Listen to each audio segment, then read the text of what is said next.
ഇതാണ് വരുന്ന 20-ന് ഉപതെരഞ്ഞെടുപ്പ് കഴിഞ്ഞ് പാലക്കാട് അറക്കുവാൻ നിർത്തിയിരിക്കുന്ന സിറ്റപ്പനാട്. കേരളത്തിൽ കമ്മ്യൂണിസത്തിന്റെ മുടിവിന് കാരണവും സമീപകാലത്ത് നടന്ന തെരഞ്ഞെടുപ്പുകളിൽ ഇടതുപക്ഷം നാണംകെട്ട തോൽവികൾ ഏറ്റുവാങ്ങിയതിൻ്റെയും പ്രധാന കാരണം കെ വിജയൻ ആണെന്ന് ഏത് ജയരാജന്മാർക്കും അറിയാം. എന്നാലും ആ ഉത്തരവാദിത്തം ഇറക്കി വെക്കുവാൻ പറ്റിയ ഒരു നല്ല തോള് വേണം, അത് നിർബന്ധമാണ്. എന്നാലേ 1.5 കൊല്ലം കൂടി കപ്പിത്താന്റെ കപ്പല് മുങ്ങാതെ പോവുകയുള്ളൂ. പിന്നെ മുങ്ങിയാലെന്ത് പൊങ്ങിയാലെന്ത്. ഇക്കഴിഞ്ഞ ലോക്സഭാ തെരഞ്ഞെടുപ്പിൽ LDF നാണംകെട്ട പരാജയം നേരിട്ടതിന്റെ കാരണം സിറ്റപ്പൻ ജാവദേക്കറെ കണ്ടത് തെരഞ്ഞെടുപ്പ് ദിവസം തന്നെ പുറത്തു വന്നതാണെന്ന് പറഞ്ഞാണ് സിറ്റപ്പനെ LDF കൺവീനർ സ്ഥാനത്ത് നിന്നും എടുത്ത് പുറത്തു വെച്ചത്. അതെല്ലാം പോട്ടെ, ഇൻഡിഗോ വിമാനത്തിൽ വെച്ച് യൂത്ത് കോൺഗ്രസ്സുകാർ കെ വിജയനെ പഞ്ഞിക്കിടുവാൻ തുടങ്ങിയപ്പോൾ നെഞ്ചും പിരിച്ചു നിന്ന് പരിചയമായവനെയാണ് എടുത്ത് പടിക്ക് പുറത്തു വെച്ചത്. ഇതാണ് പിണറായി. പരാജയത്തിന് കാരണം എന്താണെന്ന് കമ്മിക്കുട്ടന്മാർക്ക് എല്ലാവർക്കും നന്നായി അറിയാമെങ്കിലും ചൂണ്ടാൻ വീതിയുള്ള പുറമുള്ള ഒരാളെ കാണിച്ചപ്പോൾ പതിവ് പോലെ എല്ലാവരും ചേർന്ന് അദ്ദേഹത്തെ ചുമന്ന് പുറത്തു വെച്ചു. എന്നിട്ട് 2 ഈങ്കുലാബും വിളിച്ചു.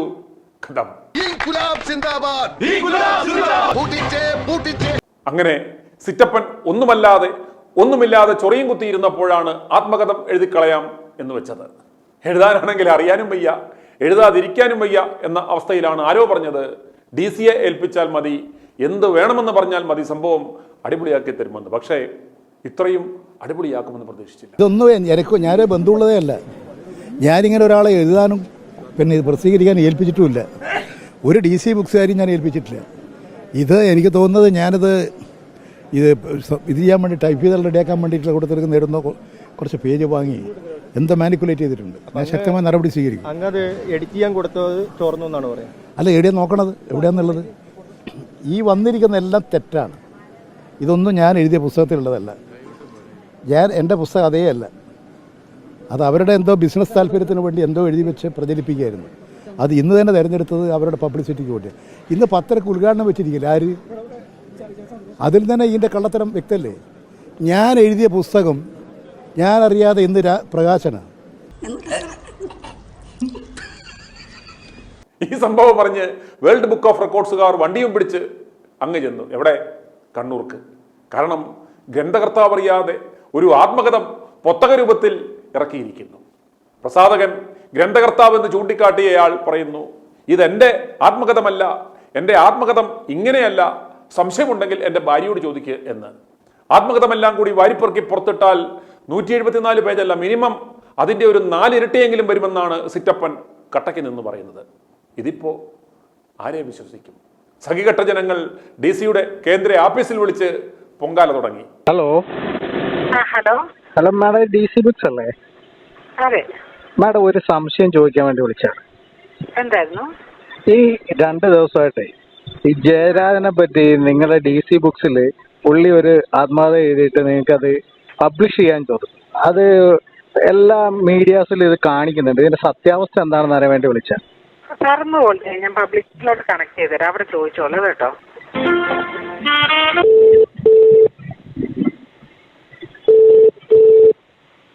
ഹലോ, പബ്ലിക്കേഷൻ DC ബുക്സ് അല്ലേ? അതെല്ലോ. സാറേ, ഒരു കാര്യം ചോദിക്കാൻ വേണ്ടി വിളിച്ചാണ്.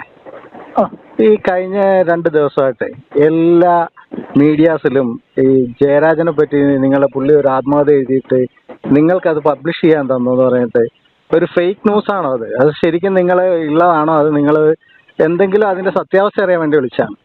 അതിന്റെ സത്യാവസ്ഥ നമ്മുടെ സോഷ്യൽ മീഡിയ പേജിൽ ഇട്ടിട്ടുണ്ടല്ലോ. സോഷ്യൽ മീഡിയ പേജിൽ ഇട്ടിട്ടുണ്ട്, അതൊക്കെ. അതിൽ പറയുന്ന കാര്യങ്ങള് സോഷ്യൽ മീഡിയയിൽ നിങ്ങൾ തന്നെ ഇട്ടതല്ലേ അത്? അല്ല, നമ്മൾ അതിന്റെ വിശദീകരണക്കുറിപ്പ് ഇട്ടിട്ടുണ്ട്. വിശദീകരണക്കുറിപ്പ് ഇട്ടിട്ടുണ്ട്, അത് തന്നെയാണ് നമ്മൾ ചോദിച്ചത്. അതിൽ പറയാത്ത കാര്യങ്ങളാണല്ലോ ഈ മീഡിയാസിൽ കൊടുത്തിരിക്കുന്നത്. അതിനെക്കുറിച്ച് കൂടുതലുള്ള കാര്യങ്ങൾ നമ്മൾ ഉടൻ തന്നെ വെളിപ്പെടുത്തുന്നതായിരിക്കും. ഏതായാലും താങ്കൾ ഒരു ദിവസം കൂടി ഒന്ന് വെയിറ്റ് ചെയ്യൂ. അല്ല, അത് ഞാൻ പറഞ്ഞു, എനിക്ക് ഒരു ദിവസം പോയിട്ട് ഒരു സെക്കൻഡ് ഇതിനെപ്പറ്റി വെയിറ്റ് ചെയ്യേണ്ട കാര്യം. അരിയാഹാരം കഴിക്കുന്ന എല്ലാവർക്കും മനസ്സിലായി ഇത് സംഭവം ഫ്രോഡ് പണിയായിരുന്നു. എനിക്ക് ഒരു ദിവസം ഒരു നിമിഷം ഈ നിങ്ങൾ ഇപ്പോഴും പറയുന്നത് ഒരു ദിവസം കൂടെ ഞങ്ങൾ നമ്മുടെ സോഷ്യൽ മീഡിയയിൽ നമ്മൾ അതിനുള്ള വിശദീകരണം വേറെ എന്തെങ്കിലും വിശദീകരണം വരുന്നുണ്ടെങ്കിൽ ഞാനിപ്പോ നിങ്ങളെ ഹലോ വിൽക്കാൻ സാധ്യതയുള്ള ഒരു വിഷയം എങ്ങനെ ഒപ്പിക്കണമെന്നും എങ്ങനെ അതിനെ വിവാദമാക്കി കച്ചവടം പഠിക്കാമെന്നും ഡി സി ആരും പഠിപ്പിക്കേണ്ട കാര്യമില്ല.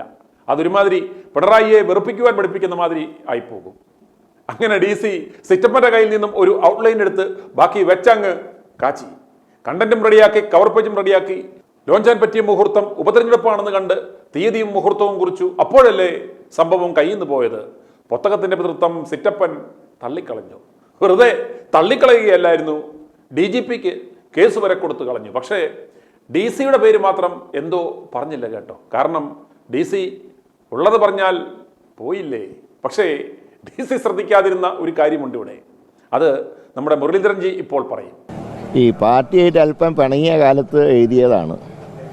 പിന്നെയാണ് ഡൽഹിയിൽ വെച്ച് കോംപ്രമൈസ് ആയത്. കോംപ്രമൈസ് ആകുമ്പോഴേക്കും DC ബുക്സുകാരതിൻ്റെ പബ്ലിസിറ്റി കൊടുത്തുപോയി. അതുകൊണ്ട് പറ്റിയതാണ്. ഇത് അധികം എഴുതാതെ നിന്ന് DC ബുക്സിനെ പോലത്തെ ഒരു സ്ഥാപനം ഒരിക്കലും ഒരു രാഷ്ട്രീയ മുതലെടുപ്പിന് വേണ്ടി ഒരു കള്ളത്തരം ചെയ്യുന്നവരല്ല. അതെ, അതാണ് കാര്യം. അന്ന് പുറത്താക്കിയ ദേഷ്യത്തിൽ LDFനെതിരെ ഒരു മനുഷ്യ ബോംബാകാനുള്ള മാനസികാവസ്ഥയിലായിരുന്നു സിറ്റപ്പൻ. പക്ഷേ ഇന്ന് കാര്യങ്ങൾ കലങ്ങിത്തെളിഞ്ഞു. എല്ലാം ഏതാണ്ട് സബൂറായി. എന്തിനും ഏതിനും എഗ്രിമെൻ്റ് ഒക്കെ വെക്കുന്ന DCയും പൊല്ലാപ്പിലായി. അങ്ങനെ സിറ്റപ്പൻ്റെ പരിപ്പുവടയും കട്ടൻ ചായയും കൊണ്ട് UDFന് നല്ല പ്രയോജനമുണ്ടായി. DCക്കും ഫ്രീ പബ്ലിസിറ്റി കിട്ടി. ശബത്തിൽ കുത്താനില്ല, സിറ്റപ്പനെതിരെ അന്വേഷണമില്ല എന്ന് അപ്പംഗോവിന്ദനും ഒഴിഞ്ഞെങ്കിലും സിറ്റപ്പനെയും കൊണ്ട് അബ്രഹാം ഇസഹാക്കിനെയും കൊണ്ട് മൊറിയാമലയിലേക്ക് പോയതുപോലെ യാത്ര തുടങ്ങിയിട്ടുണ്ട്. ഇസഹാക്കിന്റെ നിഷ്കളങ്കതയോടെ സിറ്റപ്പനും കണ്ണും വിഴിച്ചുകൂടെ പോകുന്നുണ്ട്. വരുന്ന 20-ന് പാലക്കാട് ഉപതെരഞ്ഞെടുപ്പ് കഴിയുമ്പോൾ തന്നെ പിടിച്ച് അറക്കുവാനാണ് കൊണ്ടുപോകുന്നത് എന്ന് മനസ്സിലായെങ്കിലും സിറ്റപ്പന് അപ്പംഗോവിന്ദനോട് ചോദിച്ചു, സഹാബേ, അപ്പം സഹാബേ, കുരുതിക്കുള്ള എല്ലാ ഐറ്റംസും ഉണ്ട്, പക്ഷേ കുരുതിക്കുള്ള ആടെവിടെ എന്ന്. അതിന് അപ്പംഗോവിന്ദൻ ആ ട്രേഡ് മാർക്കുള്ള പല്ലുകൾ കാട്ടിച്ചിരിച്ചുകൊണ്ട് പറഞ്ഞു, അത് പോളിറ്റ് ബ്യൂറോ നോക്കിക്കൊള്ളും സഹാബേ എന്ന്. അതേ സുഹൃത്തുക്കളെ, അങ്ങനെ തെഞ്ഞൊട്ടും എന്നുറപ്പായ പാലക്കാട് തെരഞ്ഞെടുപ്പിൽ പരാജയ കാരണം കെട്ടിവെച്ച് അറക്കാനുള്ള ആ പൊണ്ണൻ ആടിനെ അവർക്ക് വീണ് കിട്ടിക്കഴിഞ്ഞു. ചുരുക്കം പറഞ്ഞാൽ സിറ്റപ്പൻ ഇത്തവണയും 3G. സിറ്റപ്പന്റെ വാട്ടക്കട്ടൻ ചായയും മൂക്കാത്ത പരിപ്പുടയുമാണ് ഇത്തവണയും അവരുടെ കുലംകുത്തി സരിനെ തോൽപ്പിച്ചു കളഞ്ഞത് എന്ന് പറയുവാനുള്ള ഒരു കാരണമായി.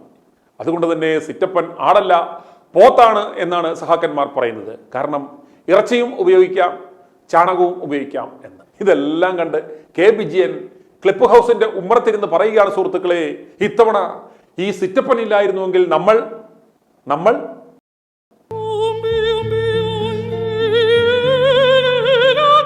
അത് തന്നെ. i2i News, an eye for truth. i2i News subscribe ചെയ്തിട്ടില്ലാത്തവർ ഇപ്പോൾ തന്നെ സബ്സ്ക്രൈബ് ചെയ്യുക. നോട്ടിഫിക്കേഷൻ ലഭിക്കുവാൻ ബെൽ ബട്ടണും അമർത്തുക.